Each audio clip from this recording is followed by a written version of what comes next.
The blood splattered on the white wall as his scream echoed through the basement. That sound. It was the sound of a monster being punished. My mother held the knife with trembling hands. My younger brother was paralyzed in a corner. My sister, with empty eyes, was next. Then it was my turn.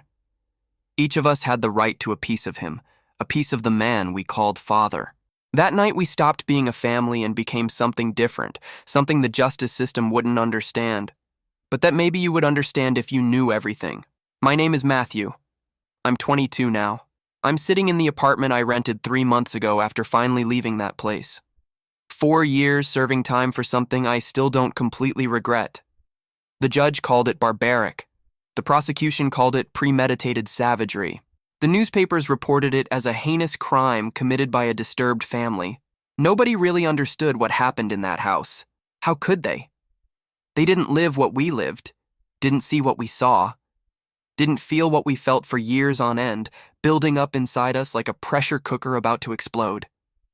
Today I want to tell my side, not to absolve myself or to gain your sympathy. I just want you to understand how a normal family can transform into something unrecognizable when evil dwells within it for too long. How someone you should love and respect can become someone you want to destroy with your own hands. People ask, how could we do that? How could 5 people plan and execute something so extreme? How could a mother, a sister, a brother, and a grandmother unite to do what we did? The truth is that when you see what we saw, when you feel the powerlessness we felt, when you realize that no one will come to save you, you transform. I don't expect you to understand me completely. Maybe you've never felt true hatred. Maybe you've never wanted to take someone's life with your own hands. But if you're really paying attention to my story, if you're really trying to understand what led us to that basement, please like this video now, subscribe to the channel, hit the notification bell so you don't miss any details, and comment where you're watching from. I want to know if people from everywhere can understand the darkness that exists inside seemingly normal families like ours. What I'm about to tell you, I've never told anyone, not even the prison psychiatrist, not even my lawyer. It's the real story of what happened in the years leading up to that night in the basement. The story that begins much earlier, when we were still what people called a model family. I grew up in Fairfield, Connecticut, in a middle-class neighborhood. My father, Robert, was an engineer at a multinational company. My mother, Claudia, worked as a nurse at a private hospital. We had a comfortable home, 2 cars in the garage, and barbecues on Sundays. The kind of family neighbors envied. I was the oldest child. Then came Camilla, who was 2 years younger than me, 12 years old when everything started to change. The youngest was Brian, who was only 8 at the time. We also lived with my maternal grandmother, Mrs. Teresa, who moved in with us after my grandfather passed away. In family photos, we looked perfect. Wide smiles, hugs, vacation trips. I think until I was 14, my life was really good. Normal.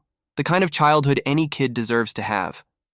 The change was gradual, almost imperceptible at first. My dad started coming home later from work.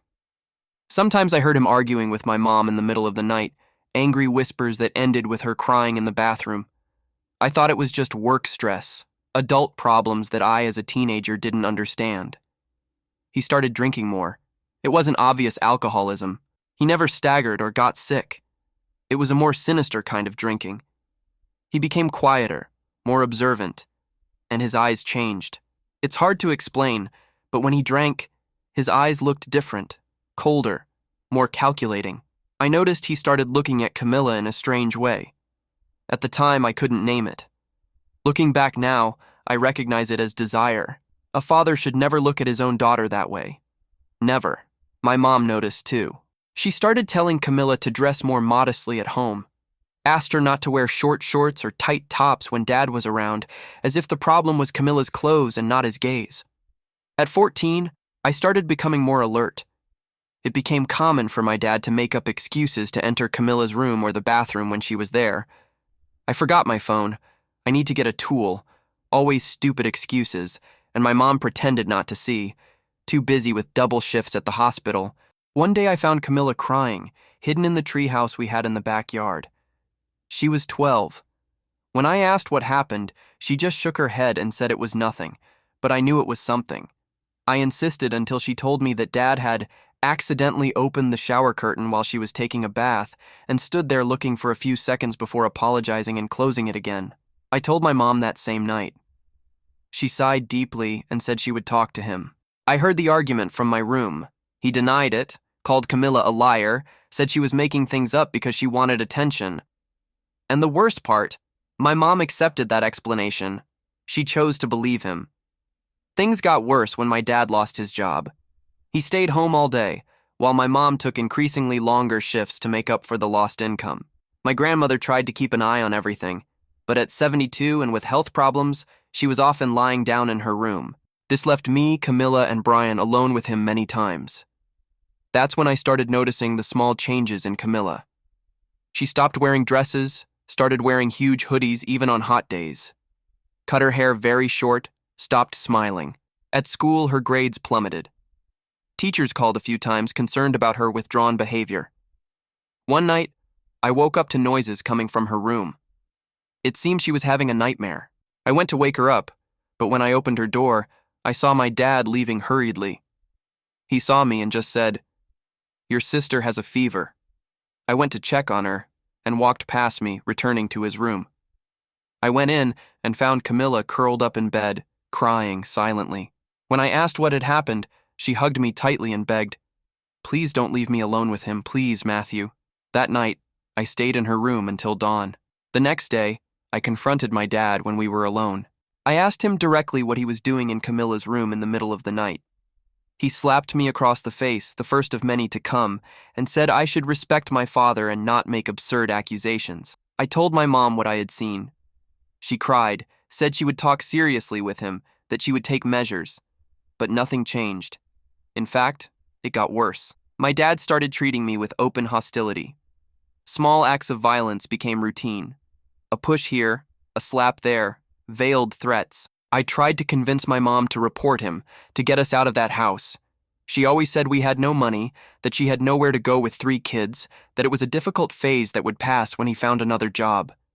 My grandmother Teresa was the only one who really believed me. One night she called me to her room and said, "Matthew, I see what's happening. Your mother is in denial, but I'm not. We need to protect Camilla and Brian." She had saved some money from her retirement and suggested we report everything. While we were planning how to act, the situation exploded in the worst possible way. I was 17 when everything reached the point of no return.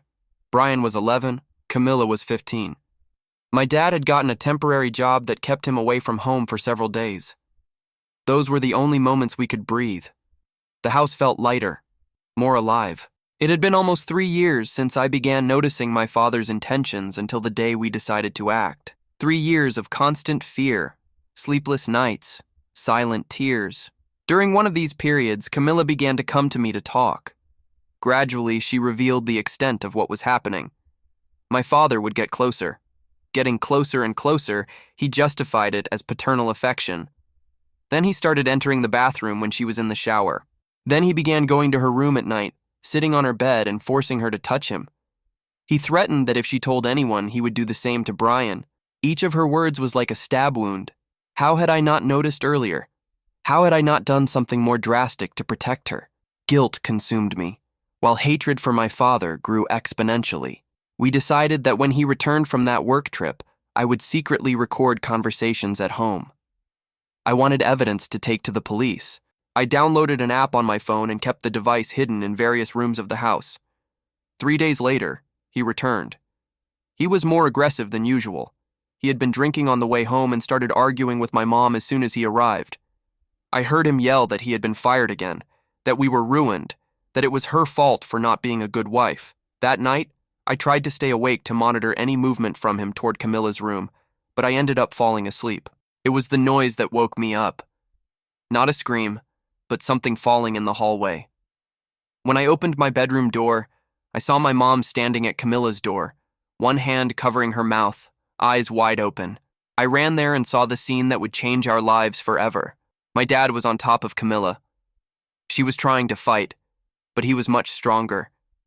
He had one hand covering her mouth, and with the other was tearing her pajamas. Little Brian was at the door, paralyzed, watching the scene. My grandmother appeared right behind, leaning on her cane. What happened next was like an explosion of anger accumulated over years. I lunged at my father, pulling him away from my sister. For the first time in my life, I was able to face him physically. I think the surprise of seeing me react left him momentarily disoriented. I landed a punch on his face with all the strength I had. He staggered but quickly recovered. He was a man of almost 220 pounds, used to the heavy work of civil engineering. His response was brutal. He threw me against the wall with a blow to the chest that knocked all the air out of my lungs. While I struggled to breathe, he started kicking me. That's when something unexpected happened. My mother, always submissive, always resigned, grabbed a lamp and hit him on the head. It wasn't strong enough to knock him out, but it distracted him. He turned to her with a murderous look. "You'll regret this," he growled. I caught my breath and got up. Camilla was huddled in a corner of the room, crying. Brian remained paralyzed. My grandmother, trembling, held the phone, threatening to call the police. My father laughed, a cold, frightening laugh. "And what are you going to tell the police, old woman? That your son-in-law was just disciplining his rebellious daughter? Who do you think they'll believe? The hard-working family man or the senile old woman?"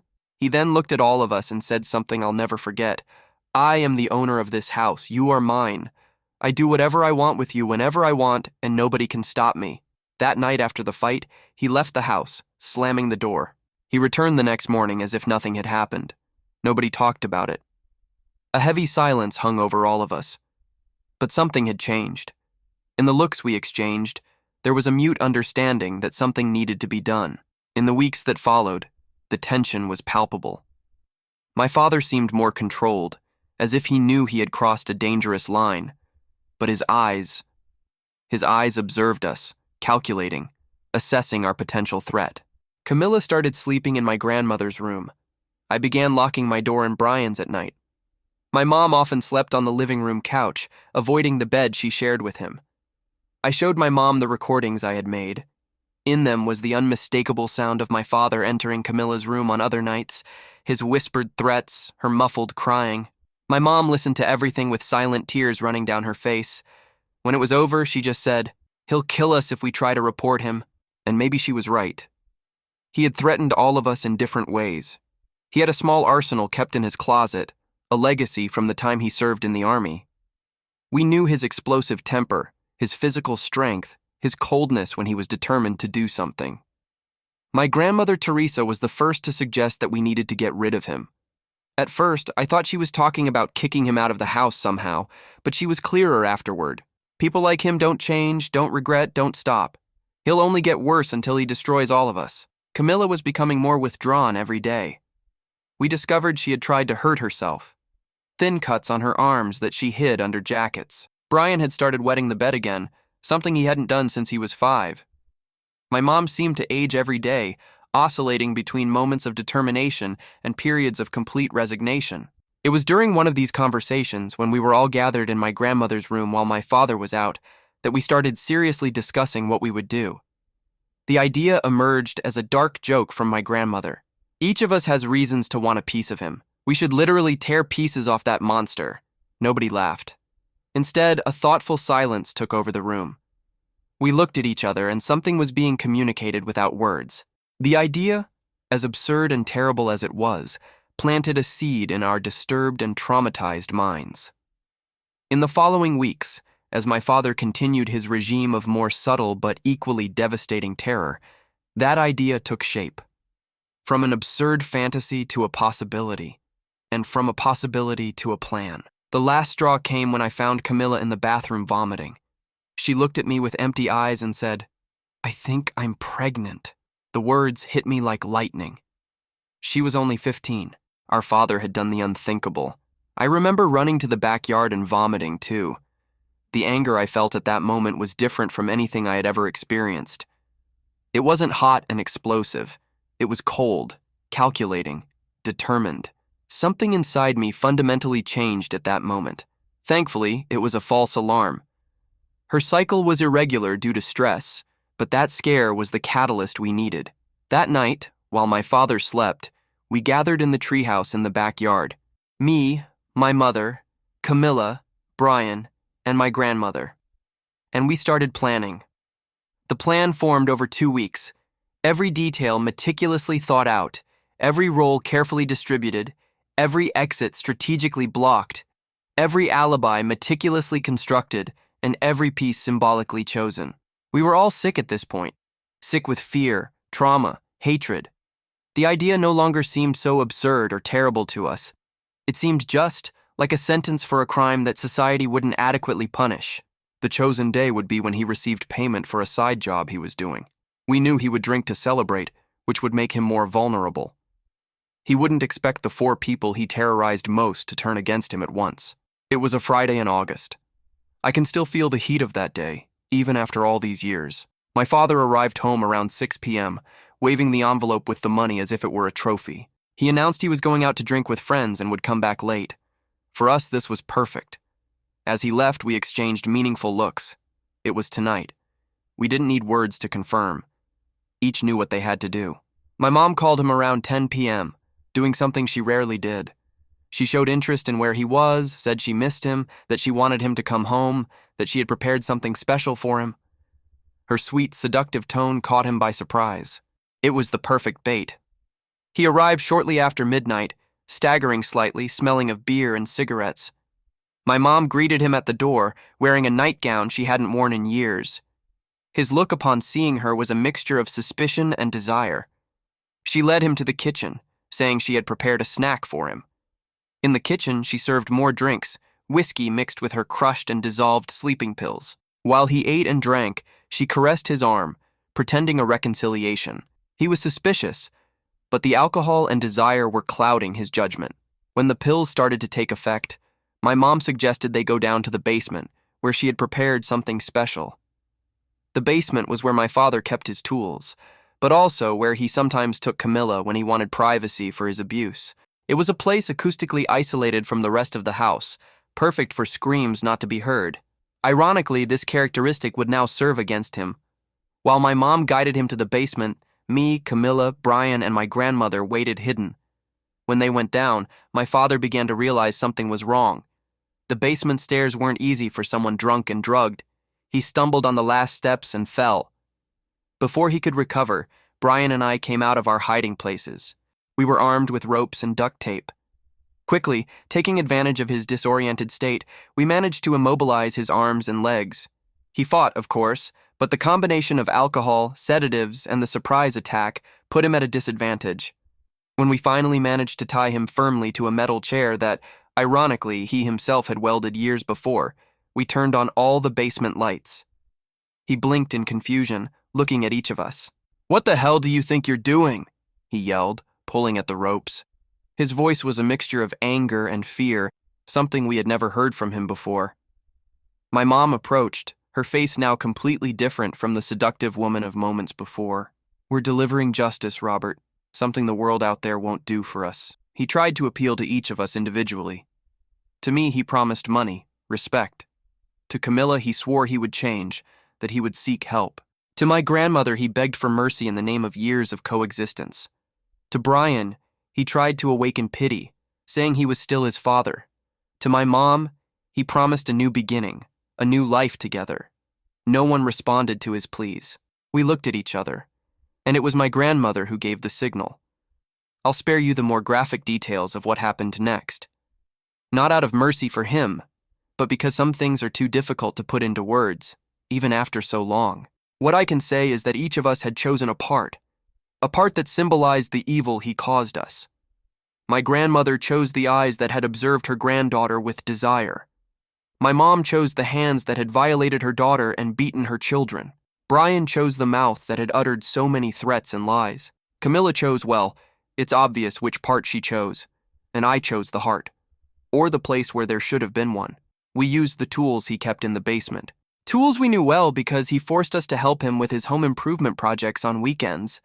It wasn't quick, it wasn't clean, it wasn't painless for him, and honestly, it wasn't painless for us either. As much as we hated him, as much as he deserved it, doing that with our own hands transformed us forever. At some point I realized we were all crying, not from regret, but from something deeper, as if years of pain, fear, and powerlessness were finally being released, as if each blow, each cut, Each scream from him was a catharsis for everything we had repressed. When it was over, we stood in silence, looking at what we had done, at what was left of him, at what we had become. It was my mom who broke the silence. We need to clean everything up and decide what to do next. We hadn't planned for the aftermath. We were so focused on the act itself that what would come next didn't seem important. Now, covered in blood, in the basement where our father-husband lay dead, we realized the enormity of what we had done. We decided not to run, not to hide. We would call the police ourselves, but only after we cleaned up and rested a bit. Maybe there was a part of us that wanted to be caught, that wanted to tell our story, to show the world what that man had done to us. We cleaned the basement as best we could, changed clothes, and gathered in the living room waiting for dawn. We didn't talk much. There wasn't much to say. At some point we fell asleep, physically and emotionally exhausted. It was the doorbell that woke us up. Neighbors had heard screams, despite the basement's acoustic insulation. The police was at the door. My mom opened it, looked at the officers, and simply said, "He's in the basement. We killed him, and we would do it again." The hours that followed were a blur of sirens, photographs, preliminary testimonies. We were separated, handcuffed, taken to different police stations. Later, I found out that even Brian, at 11, was sent to a juvenile detention center. My grandmother, due to her age, was placed in a kind of house arrest in an institution for the elderly. The trial was a media spectacle. The dismembering family, they called us. Psychiatrists tried to understand our collective psychology. Prosecutors painted the picture of a family of psychopaths. Our lawyers did their best to show the history of abuse, the recordings I had made, Camilla's medical reports.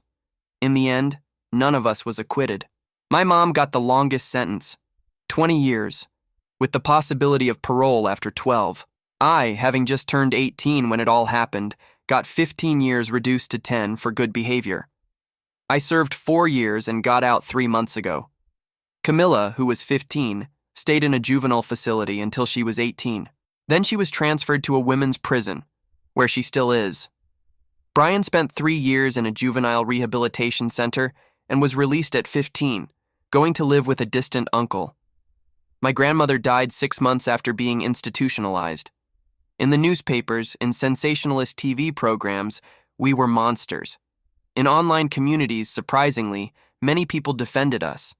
There were even petitions for our release, arguing collective self-defense, a concept that doesn't even exist in law. But the truth is that we were neither saints nor monsters.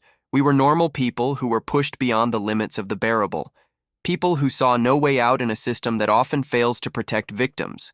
People who decided to take justice into their own hands, even knowing the price would be their own freedom. The years in the detention center weren't easy.